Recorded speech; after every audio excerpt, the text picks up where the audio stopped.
ایک مثال دے دیں. ایک مثال میں آپ کو دے رہا ہوں کہ شرجیل محمد صاحب ملک کے باہر تھے, پاکستان پیپلز پارٹی کے چیئرمین بلاول بھٹو زرداری کی ہدایت پہ ملک کے اندر آئے اور بیماری کے باوجود انہوں نے عدالتوں کا سامنا کیا, اور پاکستان پیپلز پارٹی کرنا جانتی ہے. نہیں, یہ تو آپ کی بات, میں آپ کی اس بات سے بالکل متفق ہوں. پہلے دن سے ہوتے آئے, آپ کی اس بات سے میں بالکل متفق ہوں. ان کی تو پانی کی بوتلوں پر بھی الزام لگایا گیا, یہ نہیں ہونا چاہیے. پاکستان پیپلز پارٹی کے ساتھ یہ زیادتی ہوتے ہوئے آ رہی ہے.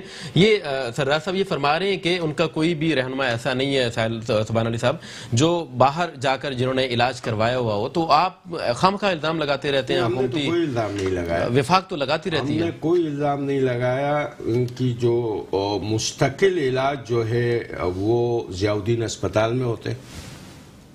یہ پیپل پارٹی کا خاندانی اسپتال ہے اور اس میں ان کا خاندانی ڈاکٹر ہے.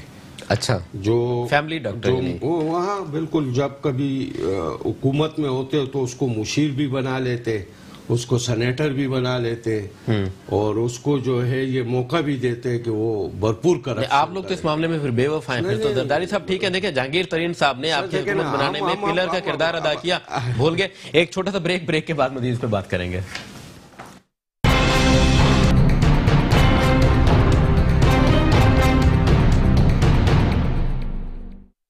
Welcome back. نشاندہی میں ایک دفعہ پھر سے آپ کو خوش آمدید کہیں گے. ناظرین اکرام, ترکی کے بادشاہ عبدالحمید دوم کو یہ آفر کی گئی کہ آپ اسرائیل کو, یعنی اس وقت کے جو یہودی تھے, انہیں ایک جگہ اکٹھے ہونے دیں, اور اس کے بعد ہم آپ کے جتنے بھی قرضے ہیں ان پر ہم آپ کی مدد کریں گے, ان کو معاف کر دیا جائے گا. اسی طرح قائد اعظم کے حوالے سے بھی یہ بات آتی ہے کہ آپ کو بھی آفر کیا گیا جب پاکستان بنا, کہ ظاہر ہے کہ ایک شروعات ہے, آپ کی معاشی صورتحال ایسی نہیں ہے کہ آپ ایک ملک چلا سکیں. اسرائیل کو قبول کر لیں, ہم آپ کی بہت بڑی امداد کے ساتھ آپ کی حمایت کریں گے. لیکن قائد اعظم نے بالکل اسٹریٹ فارورڈ منع کر دیا. مگر آج ہم یہ دیکھ رہے ہیں کہ سعودی عرب, اردن, یو اے ای نے قبول کر لیا, اور بہت سارے مسلم ممالک ایسے ہیں جو اسرائیل کو قبول کرنے جا رہے ہیں. دو قسم کی اس میں قبولیت کی شرطیں ہیں. ایک یہ کہ جو غالباً 1967 کی جو جنگ ہوئی تھی اس میں جو حدود تھیں, مسلمان ممالک کچھ ایسے ہیں جو کہتے ہیں کہ آپ ان حدود کو کی طرف واپس چلے جائیں, فلسطین کا علاقہ وہ آزاد کر دیں, تو ہم آپ کو قبول کریں گے. کچھ ایسے ملک ہیں جس میں پاکستان اور سعودی عرب شامل ہے جو اسرائیل کو سرے سے قبول ہی نہیں کرتے. مگر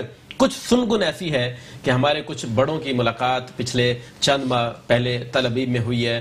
مسعود صاحب, اگر پاکستان اور اسرائیل کے تعلقات ہونے جائیں, دیکھیں ایک ہوتا ہے رشتہ دوستی اور ایک ہوتا ہے تعلق. اگر تعلق ہو تو اس میں کیا قباحت ہے, اور اگر نہیں تھے 70-78 برسوں سے اور آج ہونے جا رہے ہیں تو پھر اس میں مسئلے والی کیا بات ہے؟ عرفان, تعلق میں کوئی قباحت نہیں ہے. بات یہ ہوتی ہے کہ اگر کسی نے آپ کی زمین پہ قبضہ کر لیا ہے تو کیا وہ اس کو واپس کرنے کو راضی ہے, کیا آپ کو غلامی کے درجے سے نکال رہا ہے. ہمارا پاکستان کا ایک اصولی موقف ہے کہ انہوں نے فلسطینیوں پر جو مظالم کیے ہیں وہ اس کی معافی مانگیں, ان کی تلافی کریں, ان کی زمینیں واپس کریں, ان کو زندہ رہنے کا حق دیں.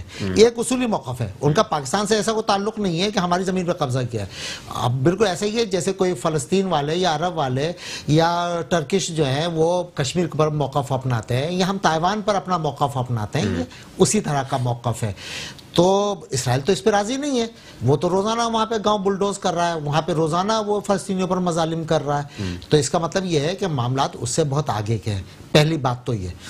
دوسری بات یہ ہے کہ ملاقاتیں ہو رہی ہیں, یہ ملاقاتیں پہلی مرتبہ نہیں ہو رہی.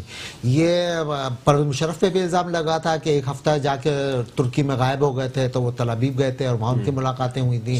قصوری کی ملاقات ہوئی تھی, بٹ 8 سال بعد فوٹیجز آئے تھے. یہ وقت پر چیزیں بتائی کیوں نہیں جاتی ہیں؟ جب کرنا برا نہیں ہے تو بتانا کیوں برا؟ اس لیے کہ دل میں کوئی نہ کوئی کھوٹ تو ہوتا ہے نا, اس کو چھپا رہے ہوتے ہیں, بتانا نہیں چاہتے. صاحب, آپ کی حکومت کے چند بڑے جو ہیں وہ تل ابیب میں ملاقات کی ہے انہوں نے, فیض آباد کا فیض بھی وہاں پر پہنچا ہے, ایسا بھی سننے میں آیا. میں آپ کو ایک بات بتا دوں, جیسے آپ نے کہا کہ قائد اعظم کا جو ہے نا موقف یہ تھا جو بانی پاکستان, جی آج وہی موقف ہے تحریک انصاف کا بھی اور تحریک انصاف کی حکومت کا بھی. اس سے 1 انچ بھی پیچھے نہیں ہے. مجھے نام لینے پہ مجبور نہ کرے. وہ نہیں سر, وہ دیکھیں میں آپ سے یہ نہیں کہہ رہا ہوں, میں اپنا موقف آج کے پروگرام میں عمل کچھ اور ہے. نہیں ہو سکتا ہے, کچھ بھی نہیں ہو سکتا ہے. صحیح موقف وہی ہے کہ آپ فلسطینیوں کے اوپر ظلم جبر بند کرو اور اس کی زمین پر جو قابض ہو اس سے واپس چلے جاؤ, پھر بات ہوگی. صحیح. اس کے علاوہ کسی صورت میں بھی جو ہے وہ چاہے کوئی ملے چاہے کوئی گلے لگا لے, اس پہ بات نہیں ہو سکتی. یہ آپ کے پروگرام میں لائن پر ہے. پیپلز پارٹی کے سردار نزاکت صاحب کو یہاں پر ہونا چاہیے تھا، ڈیفینیٹلی ان کا شکوہ تھا آخری سیگمنٹ میں کہ میں نے زرداری کا نام کیوں لیا۔ یہ آپ کی جو اپوزیشن پارٹیاں اگر ان کے لیے یہ ایک بہت بڑی اپوزیشن پارٹیاں تو بہت کچھ کہہ رہی ہے نا، اپوزیشن پارٹیاں تو ابھی سردار صاحب یہ مدعا اٹھاتی ہیں تو یہ جائز نہیں ہوگا۔ اپوزیشن تو یہ بات بھی کر رہے ہیں کہ جی ہمارے تمام جو ہے نا جو سربراہ ہے، جو لیڈر ہے، جو قائدین ہیں، وہ پاکستان کے اندر کراچی کے اندر علاج کراتے۔ اب یہ نہیں بتا رہے کہ ان کا علاج کدھر ہو رہا ہے، وہ کہہ رہے جی وہ جو پرائیویٹ ہسپتال ہے وہ بھی ہمارے اپنے ہیں، وہ یقیناً ان کے ہیں۔ ضیاء الدین ہسپتال ان کا ہے، اس کے اندر جو چیف جسٹس صاحب گئے تھے ضیاء الدین شرجیل کے کمرے کو چیک کرنے کے لیے، تو وہاں سے جو کچھ نکلا تھا تو وہ تو کوئی جناح ہسپتال کا کمرہ تو نہیں تھا، نہ کسی جنرل یاری جنرل سے۔ میں صرف اس طرف بھی آ رہا ہوں۔